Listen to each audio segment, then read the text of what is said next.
Isang malungkot na balita tungkol kay Christy Fermin matapos nga itong isinugod sa hospital. Tuluyan na nga itong namaalam.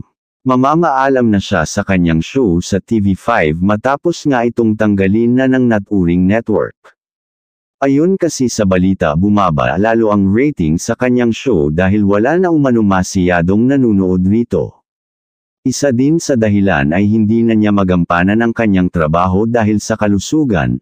Matatanda ang isinugod nga ito sa hospital matapos atakihin sa puso dahil sa sobrang galit. Reaksyon naman ng mga netizens, tama lang na mangyari sa kanya ito dahil para mabawasan na ang mga toxic sa lipunan.